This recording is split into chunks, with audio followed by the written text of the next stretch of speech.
اعوذ باللہ من الشیطان الرجیم بسم اللہ الرحمن الرحیم۔ السلام علیکم، میں ہوں حافظ امان۔ آپ دیکھ رہے ہیں اپنا یوٹیوب چینل ڈیلی داستان۔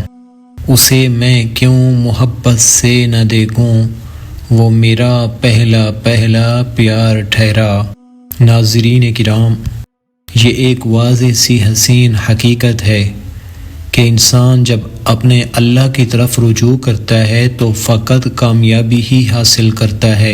جب اللہ سے دل لگاتا ہے تو کامیابی کو ہی خود کی منزل پاتا ہے۔ وہ جب اپنے ہر کام کو اللہ تعالی کی مرضی سے کرتا ہے تو اس کے سارے کام اچھے ہونے لگتے ہیں اور کامیابی ہی اس کا مقدر بن جاتی ہے۔ شریعت اسلامیہ ایک صالحہ عورت کو دنیا و آخرت کا بہترین سرمایہ کہتی ہے، کیونکہ جس شخص کو نیک عورت مل گئی اس کی دنیا بھی جنت اور آخرت بھی جنت ہوگی۔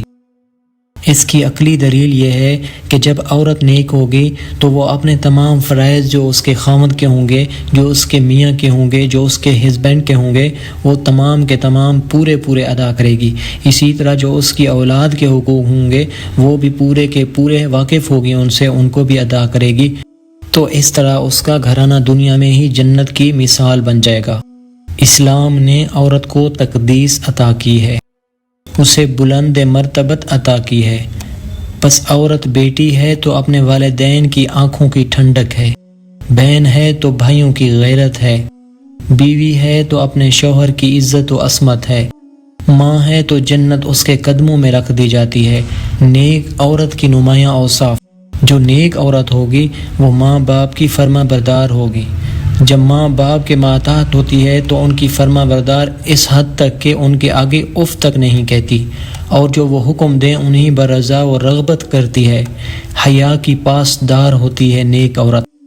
ایک صالح معاشرے کی تربیت یافتہ عورت میں یہ وصف خاص شامل ہوگا کہ وہ اپنی عزت کی محافظت کرنے والی ہوگی، میرا جسم میری مرضی کے نعرے کی مذمت کرنے والی ہوگی، با پردہ اور حجاب کو پسند کرے گی، اپنے شوہر کی فرما بردار ہوگی۔ اس عورت میں یہ وصف بھی ہوگا کہ وہ اپنے شوہر کے حکم پر اطاعت گزار ہوگی، کبھی اپنے شوہر کے دکھ کا باعث نہ بنے گی۔ روایت میں آتا ہے، حضرت ابو طلحہ گھر سے سفر کے لیے روانہ ہونے لگے تو بیٹا گھر میں شدید بیمار تھا۔ واپس آئے تو بیٹا وفات پا چکا تھا، تو ان کی اہلیہ نے سوچا کہ میرے خاوند تھکے ہوئے آئیں گے تو میں آتے ہی انہیں یہ خبر نہ دوں گی۔ حضرت ابو طلحہ رضی اللہ تعالی عنہ آئے، اہلیہ نے کھانا پیش کیا، انہوں نے بیٹے کے متعلق پوچھا تو فرمایا ہمارا بیٹا اب سکون میں ہے۔ حق زوجیت ادا کیے۔ رات گزر جانے کے بعد اپنے شوہر کو بتایا، اور جب ہمارے نبی پاک صلی اللہ علیہ وسلم کو اس واقعے کا پتہ چلا تو ہمارے نبی پاک صلی اللہ علیہ وسلم نے اس عورت کا یہ عمل بہت زیادہ پسند فرمایا۔ نیک عورت اپنے بچوں کی بہترین تربیت کرتی ہیں۔ صالح عورت اپنی خود کی دیکھ بھال اور پاک دامنی کے ساتھ ساتھ اپنے بچوں کی بہترین تربیت کرتی ہیں، انہیں آداب و اخلاق سکھاتی ہیں، دینی تعلیم سے مالا مال کرتی ہیں، جیسے سیدہ فاطمہ رضی اللہ تعالی عنہ اور دیگر صحابیات کی مثال ہے کہ انہوں نے اپنے بچوں کی تربیت اس نہج پر کی کہ بچپن میں ہی بڑوں والا کردار ادا کرنے لگے۔ اس سلسلے میں حضرت عبد القادر جیلانی کی والدہ کی تربیت قابل تذکیر ہے کہ کیسے انہوں نے اپنے بیٹے کو سچ بولنے کی تلقین کی، اور اس بچے کے سچ بولنے سے کتنے لوگ ہدایت یافتہ ہوئے۔ حدیث پاک میں ہے، رسول اللہ صلی اللہ علیہ وسلم کے فرمان کے مطابق جنت کی حقدار عورت جس میں یہ 4 اوصاف ہوں۔ آپ نے فرمایا، جب کوئی عورت نماز پنجگانہ ادا کرے، رمضان کے روزے رکھے، اپنے شوہر کی فرما برداری کرے اور اپنی شرمگاہ کی حفاظت کرے، ایسی عورت کے سامنے جنت کے 8 دروازے کھول دیے جائیں گے، جس میں چاہے داخل ہو جائے۔ اللہ تعالیٰ اپنی کتاب قرآن پاک میں کچھ ایسی عورتوں کے تذکرے کرتے ہیں جن کا حیا اور ایمان مثالی ہے۔ سیدہ حضرت مریم علیہ السلام، جن کا اپنی عزت کی حفاظت کرنا اللہ کو اتنا پسند آیا کہ ان کی گواہی میں نومولود بچے کو قوت گویائی عطا کی۔ سیدہ عائشہ رضی اللہ تعالی عنہ، جن پر تہمت لگی تو خود رب رحمان نے شہادت دی۔ سیدنا شعیب علیہ السلام کی نور نظر قرآن ان کے چلنے کے انداز کو حیا کی چال قرار دیتے ہوئے عرض کرتے ہیں، وہ چلی تو حیا کے ساتھ چلی۔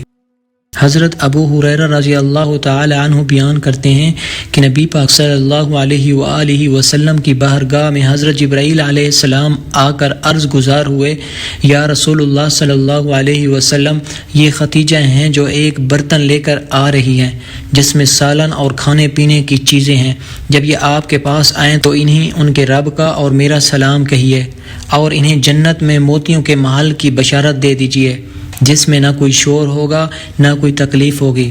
یہ حدیث متفق علیہ ہے۔ بخاری و مسلم میں ایک عورت کا تذکرہ ہے کہ وہ مرگی کے دورے کے باوجود با پردہ رہتی تھی۔ ایک دن رسول اللہ صلی اللہ علیہ وسلم سے کہنے لگی، آپ صلی اللہ علیہ وسلم اللہ سے دعا کریں کہ میں شفا یاب ہو جاؤں۔ آپ نے فرمایا، یا تو اللہ سے جنت طلب کرو یا شفا یاب ہو جاؤ۔ عرض کرنے لگی، مجھے مرگی کا دورہ پڑتا ہے، جب دورہ پڑتا ہے تو میرا پردہ نہیں سلامت رہتا۔ آپ نے دعا فرمائی۔ آپ کی دعا کے بعد کئی سال یہ عورت زندہ رہی اور مرگی کے دورہ پڑتا رہا، مگر کبھی بھی اس کا پردہ نہ کھلا۔ اللہ تعالیٰ نے اس نیک خاتون کے پردے کی خود ذمہ داریاں لے لی۔